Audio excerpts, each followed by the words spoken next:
Hi, friends. Welcome, welcome, welcome to this amazing workshop on how to take control and charge of your career like a diva. This will be a three-part workshop, not training, because we've had enough training. What it is going to be is all about me sharing some information and allowing you to take small but powerful actions so that you can get the transformation that you want, that will lead for you to have the life and the career that you really want, that you will end 2022 stronger professionally, better than you started the year.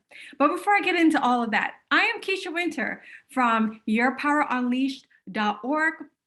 I spent over 20 years in human resources and leadership positions working for Fortune 500 companies. And I've been spending the last 2 to 3 years consulting for those Fortune 500 companies, as well as consulting organizations where I'm helping leaders break through the glass ceiling to get to the highest level that they want to get to in their organization at the executive, the C-suite level, people that are at the VP level that want to break through to that C-suite, and people who are first-time managers. I love, love, love helping people blow the lid off their own potential. And that is what I specialize in my training, my coaching programs that I offer. So as I said, it's going to be a three-part workshop, and we are going to be talking about 3 different topics on how to get from where you are now professionally to where you want to be. However, the first thing I want to do is I want to congratulate you for being an action taker. What I know about you already, because you not only heard the message online or in the letter, but you signed up for this course. And not only did you hear and sign up, but you're here today watching the video. So what I know is that you're a person that's action taker, and an action taker is my type of person, because those are the people that get the biggest results and the biggest transformation. And that is what I mean, the work that I do, work that leads to and causes, that ignites transformation. Because who wants to end the year the same way they started? So what I want to invite you to do now is really to take some time. Don't multitask for the next 20 minutes or so. Get a pencil or a pen and a piece of paper and find a quiet place where you're not going to be distracted so that you can focus on you and prioritize you. This is you time. This is your personal time, your personal development time, as well as your professional development time. Okay? So we're going to get right into it. The 3 things that we're going to talk about over the next 10 days, so they're going to be 3 workshops. The first is what we're going to talk about today is how to overcome imposter syndrome. Imposter syndrome is the feeling of not being enough and allowing that fear to stop you from taking life-changing action, whether or not it's applying for the role or whatever it is. Because what I know is this, there is enough external barriers that prevent us from getting to where we want to get, that we don't need to compound the issue by becoming our own biggest obstacle. And so I'm going to call you out of your comfort zone and expose this imposter syndrome so that you can recognize that you are qualified, that you belong, and you're ready to step to that next level. That's what we're going to be focusing on in today's class. The second class is that we're going to be talking about the diva method. And the diva, you'll hear me call my tribe, you guys, diva. And it's, yes, it's trendy and cute, but it actually stands for something. DIVA is a 4-step process that helps you to navigate organization politics and bypass that politics in a savvy way so that you can get the promotion, raise, dream role, or whatever you desire professionally. Whatever success looks like for you, you get to define it. It could be none of those things. It could be just wanting to have a bigger impact, wanting to be more fulfilled, wanting to have a balanced life so that your life is not just about work, or it could be about the money. But you get to define what that is. And talking about the money, the third workshop is going to be, it's called Get That Money, Honey. And really it's about salary negotiation. I know that's what all of us want to hear, and that's probably, but don't skip the first 2 sessions just to get to that, because the mindset piece is important. It's not just about negotiating the salary, it's What's the mindset that you're going into it with? That's why we're starting with fear. That's where we're also starting with the DIVA method on how you navigate organizational politics. If you do those two things right, the salary negotiation piece actually becomes significantly easy. And what I know is this: the women who have gone through my coaching programs, specifically my Own Your Power coaching programs, they have had transformational results. And I'm talking about women from all backgrounds, all over the US, all over the UK, from Africa, from Latin America, from Asia, from pretty much every continent that you can think of, applying these strategies. And they've been able to get raises, promotions. One of my clients that I spoke to just today lives in Brazil. And in the last 2 years since she's graduated from the Own Your Power, her salary has doubled, and it's probably going to double again because she just got her new role and she's taking a US contract with US dollars while living in Brazil. That's a big deal. And a part of that was her negotiating her salary. And so I want to give you an image of what's possible for you. What would be possible for you if you just got out of your own way? I'm going to bring it over the next 3 sessions in terms of content that I know can evoke transformation for you personally and professionally and take your confidence to the next level. So I'm going to ask you, and I'm going to invite you to bring it, to be 100% ready to play full out and all in. If you're ready to play full out and all in, I want you to type yes, sis, in the comments below so that we could just all encourage each other in this community. What is self-doubt? Let's get right into it. What is imposter syndrome? Indeed, imposter syndrome really is just one of the manifestations of self-doubt. And self-doubt is really this feeling of not enough. And I'm going to share my screen for a second. What is the voice of self-doubt? Self-doubt, as I said, is this feeling of not enoughness. And the messages from self-doubt comes in many forms. It's I'm not good enough. I'm not smart enough, some version of that. I'm too young, I'm too old for some reason. It might be an accent thing. You think your accent is too thick. You might think your English isn't good enough. You might think I don't have enough experience. I have no value to add. You may think whatever, I'm wrong. Everyone will find out that I'm a fake. Some version of any of that, or some other voice, whatever the voice is, it stops you from playing full out and really going after the thing that you want and stepping up and playing big, right? And really the reason it shows up is because we're trying to play big. We're trying to step outside of our comfort zone. We're trying to do something new. And the reality is that fear shows up, imposter syndrome shows up when we're stretching ourselves outside of our comfort zone. I say it all the time. It doesn't show up when you're resting on your laurel. It actually shows up when you're trying to do something new. So actually, it's a reason to celebrate because it tells you that you're doing something new. It tells you that learning and growing is happening. It's allowing you to feel the fear and to move forward anyway. So it's not something to feel bad about or to avoid or to feel shame.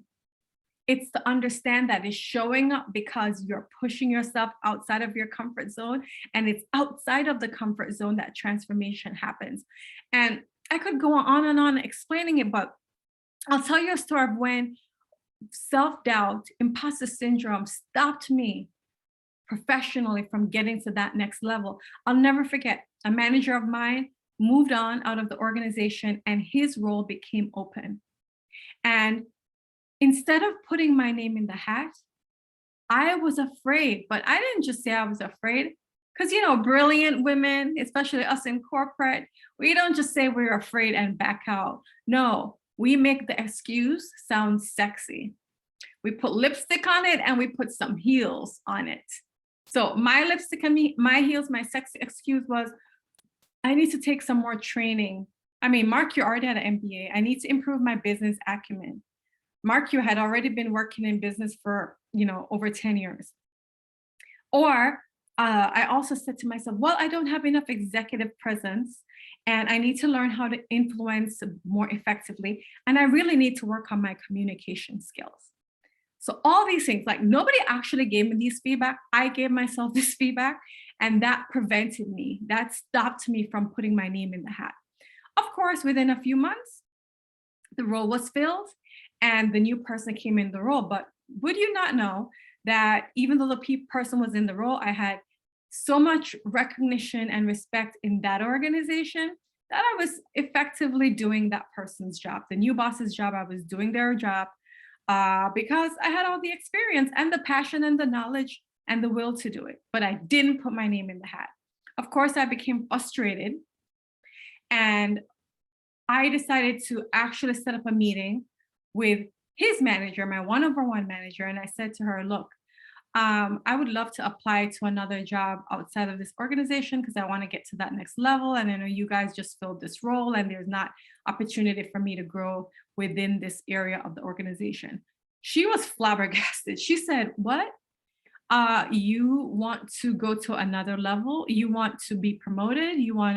We had no idea because you didn't even express any desire for this role. So we just assumed that you enjoyed the role, you wanted to be at this level. And so we were just focusing on making you happy, giving you all the opportunities that you can at this level. Why did you not apply for the job? Man, upon hearing that, I knew I was the one who got in my own way of getting to that next level because of my own limiting belief, because of the story that I was telling myself, because of my own fear. I missed this opportunity to get to that next level.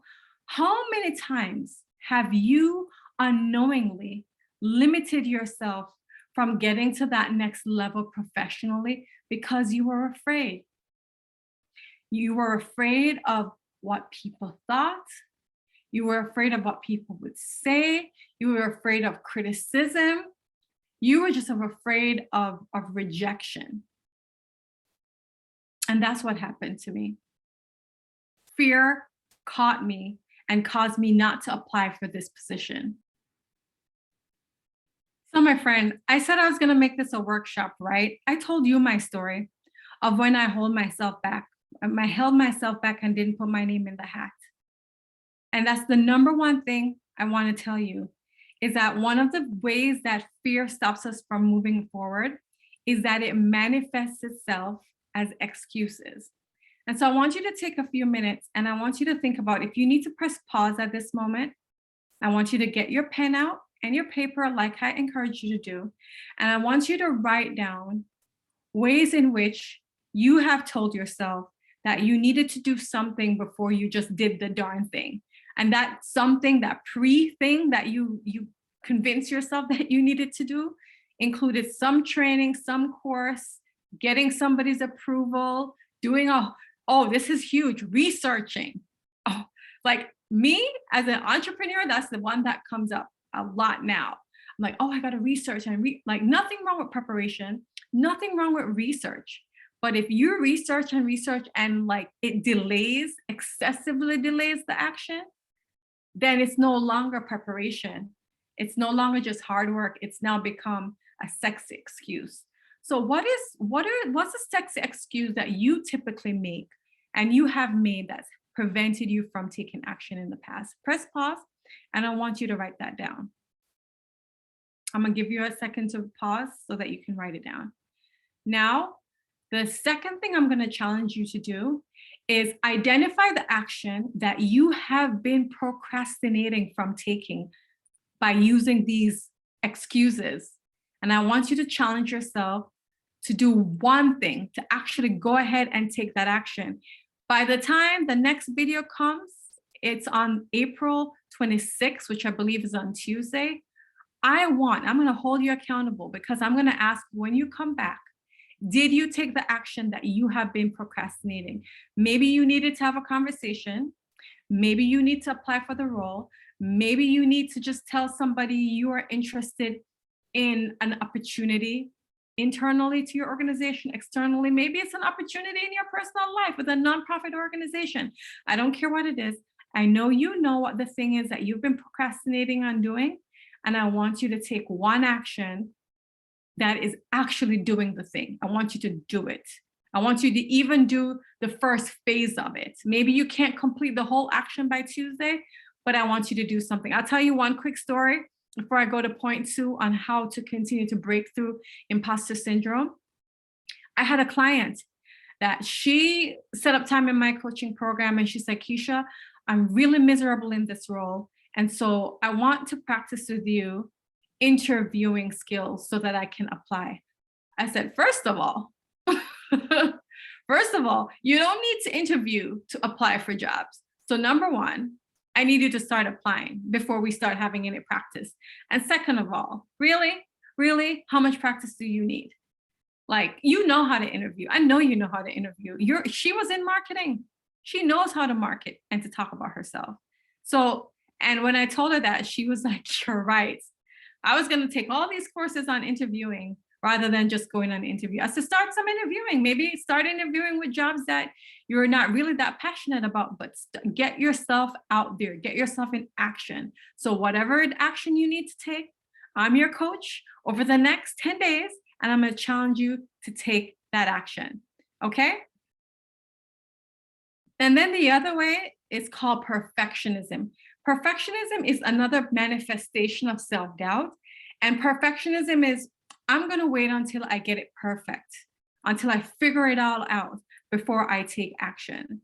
And again, that's deceiving because it may sound like, oh, I have a high standard. I'm a person of excellence. But there's a blog post that I wrote that I'm going to link to in the email when I send out to you guys. You can go to my blog at yourpowerunleashed.org and go all the way back to 2018. It's one of my first 3 blogs that I did about overcoming self-doubt and fear in my blog. And I said, there's a difference between excellence and perfectionism. Excellence is having a high standard, but you're taking action and you're improving over and over again. Perfectionism is a sexy excuse not to take action, and you're procrastinating because you have to dot every I and you have to cross every T, and it delays action. So if it's delaying action, it is not excellence, it's perfectionism. The way you break through perfectionism, as I'm going to tell you every time, is that you just move. You take imperfect action until you figure it out, because the transformation is actually in doing the work, right? Can you imagine trying to learn to drive a car, but you're reading a book, you're reading the manual, trying to figure it all out before you actually go drive? No, like you got to actually get out there and drive. And the more you drive with the better instruction, and you're actually sitting in the car, moving, driving, turning the steering wheel, you get better and better. And that's when you get actually really good at what you're doing, not by studying, not by trying to do it perfectly the first time, but taking imperfect action until you figure it out. We've got to learn to walk before we run. All right, does that make sense to you? Awesome.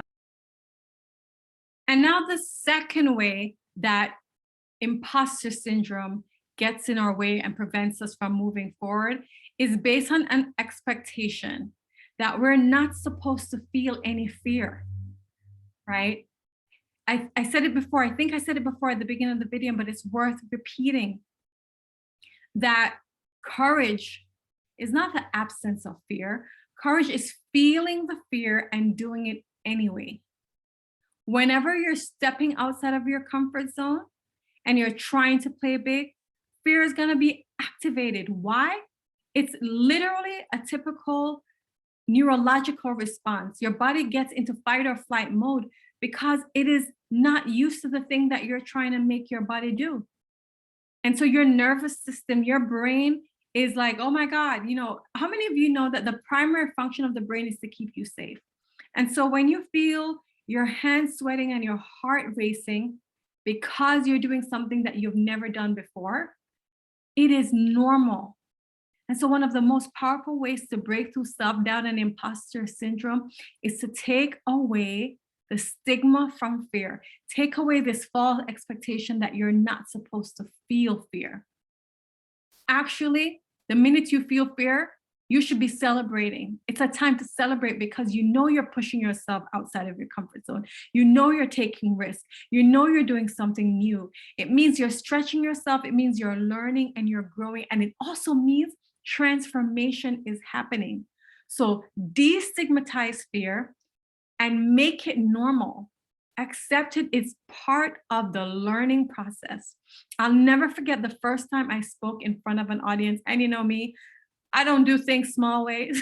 It's like go big or go home. And my first speaking engagement was in a corporation, was with over 500 people, with dozens of executives in the room. That was my first speaking engagement. And do you think I was nervous? Absolutely, I was nervous. But I got on that stage, I breathed, I smiled, and I got through it. I got through it.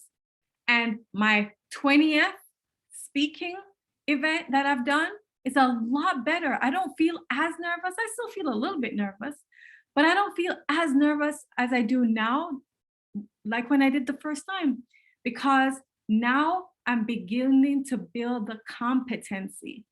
And as I do, just like you, as you take consistent action over and over again, you actually begin the competency. And the more competent you get is the more self-trust you build, which leads to confidence.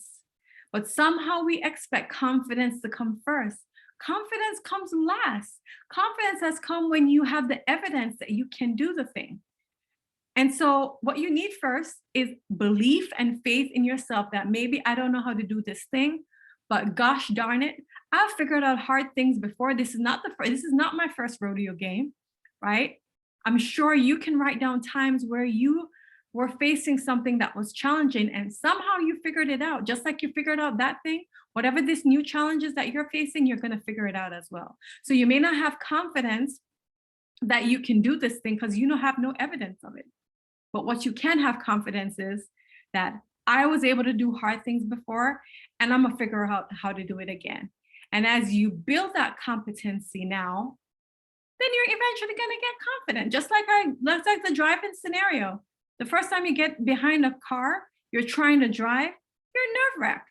But now guess what? You get in the car 10 years later, 20 years later after driving, and you don't even think. You turn the car on, and before you know it, you're at your destination. You're not even thinking about changing gears or pressing the gas pedal or anything like that, because it's something that you're used to doing. So I want to share this quote with you really quickly. And it is really an idea that we talked about. The goal isn't to have your fears dissolve or disappear, but it is to have your fears evolve. What does that mean? When you conquer one level, then you're not going to feel fearful about it anymore. But as you go up higher and higher, guess what's going to happen? You are going to have new fears because the new areas you haven't conquered yet. But as you go up that mountain, as you can see in this picture, you keep conquering a new level, and eventually your fears will go away in the areas that you're taking action in. And so that's what I want to invite you to do today. You're going to hear me say it over and over again, to take consistent action. And my last point, so remember at the beginning, I told you to get your pen and pencil. Actually, for this exercise we're going to do next, we're going to write. You're going to need a pencil and a pen. Hopefully, the pen is of a bright color, one of your favorite colors, maybe red or green or pink or whatever it is. And I want you to get a sheet of paper in your notebook with some lines on it. Because the next activity that I want you to do is to rewrite the negative story that you have been telling yourself. And I'm going to look down on my notes because I'm going to give you some examples of negative stories that I've told myself. Negative stories that you know is a lie, right? So I want you to think about 2, 3, or 4 statements or lies, beliefs that you've had about yourself that are not true and really have been helping you, are actually stopping you from getting ahead in your career, right? What are some negative beliefs that you know are not true that has been holding you back from getting ahead professionally? I'm going to invite you to press pause and to write down those three or four sentences, but you're going to do it in a specific way. You're going to write sentence number one, then you're going to skip 4 to 5 lines. Then you're going to write negative sentence or belief number 2. Then you're going to skip 4 to 5 more lines. And then you're going to put negative sentence number 3 or the lie number 3. And you're going to skip 5 more lines. All right, so press pause, do it now. Remember, this is participation for transformation, not just information gathering. So pause now and write it down and then come back. Okay, all right, so I'm assuming you paused and you wrote down your 3 sentences. I'm going to give you an example of our beliefs that I had that stopped me professionally. I wrote down, people are going to think that I'm ridiculous for wanting this promotion. That was one sentence. Then I skipped a few lines and I wrote, people don't have time to mentor me. Besides, I'm bothering them. People are too busy, right? So those are the sentences that I wrote down. If that helped you, press pause again and finish writing your 3 sentences with the lines in between. Okay, once you've done that, I'm going to tell you the next step, right? We're actually going to write some opposite sentences, but you know what? Whatever sentences you wrote down, I want you to look at them right now, right? My sentences where people are going to think that I'm ridiculous for wanting to this promotion. You just called yourself out and you said that statement was a lie. So you call yourself bluff on it. So somehow deep in your subconscious mind, even though you might not have recognized it as a lie before, your subconscious mind has recognized it as a lie. And this is why you came up with that sentence. I didn't come up with the sentence and call it a lie, you did. So now we're gonna take each of those sentences and we're gonna put 3 to 4 logical positive statements. 3 to 4 logical positive statements that are really true. And instead of writing it down in the pencil like you were doing before, you're going to use the bright color pen, your favorite color. I want it to be brighter than the lie. 3 to 4 sentences that are opposite from what you wrote, or actually 3 to 4 sentences that are true and logical. So for my example, to give you an example of how you want to do this, I put my new beliefs are, instead of people are going to think I'm ridiculous for wanting this promotion, I'm going to say I should apply for this role because 1, I can actually get promoted. And even if I don't get promoted, I am going to find out what the real gaps are. Instead of me listening to self-doubt on what the gaps are, I can actually get real actionable feedback that will help me to get promoted. And even if I don't get that feedback, in terms of what I need to do to get promoted, and I realize that this organization actually will never support me in getting a promotion, that's a win. Because now you actually have the data that you need to make a decision on whether or not you want to settle for remaining in this company or leaving. So I know that was a long explanation, but that's why I wrote it, is that I cannot fail by applying for this role or trying to get promoted. I can't fail because either I get it or I find out the information that I need to bridge the gap or information that I need to move elsewhere. The second thing I said was, there are many people that want to support my career growth, but the only way I'm going to find out is if I make my ambition known. That was a fact. Like I would never know who would support me unless I started talking about the fact that I wanted to get promoted, right? To mentors and to people that I really admire. And then the third, remember I said it was ridiculous to want to get promoted? The third thing I put is, actually, it is normal for anyone spending 40 hours a week to want to keep doing something, to want to keep advancing, learning, and growing. Actually, it would be ridiculous if I didn't want to be promoted. So I own my ambition unapologetically. That was my third sentence. And my fourth sentence, I put, it doesn't matter what anybody else thinks about me and my desire for promotion. It's none of my business what they think. My only business, the only thing I need to work on is what I think. And so you don't have to make your sentences as long, but I want you to put 4. As a matter of fact, I'll share my fifth. My fifth is, I got from my coach, Lisa Nichols. I said, everyone and everything in my life is fully supporting me. And once I started saying that to myself, I began to notice how many people are actually supporting me. And so the purpose of this exercise is for you to write those sentences down that are the opposite of the lies you've been telling yourself. And every single day, this is what you're going to be doing over the next week until we meet the next time. When you get up first thing in the morning, and when you go to bed, the last thing at night, because when you do things at night, it goes into your subconscious mind. And so I want you to write down those beliefs, write them down on a piece of paper, and the new beliefs that you want to embrace, each of those sentences in bright colors, and you read them out loud first thing in the morning and you read them out loud again at night. What you're doing is you're rewiring your brain with new stories. You may have been telling yourself these negative stories for years, maybe even decades. And so now we want to rewrite those messages, right? Over and over, you've been saying it. Now we want to over and over rewrite the positive messages so that you can change your thinking. Because when you change your thinking, you're going to change your action. So let me know if that was helpful for you today. And as I said, transformation only takes place in the action. So when we come back on the 26th, I would love to hear from you from email. Send me an email and let me know, please. I would love to know the impact. So many times I personally, and this is for any teacher, any coach, we spend so much time pouring and teaching, but we don't really get the feedback that the transformation is happening. So if you, and I know many of you are going to experience transformation if you do this work.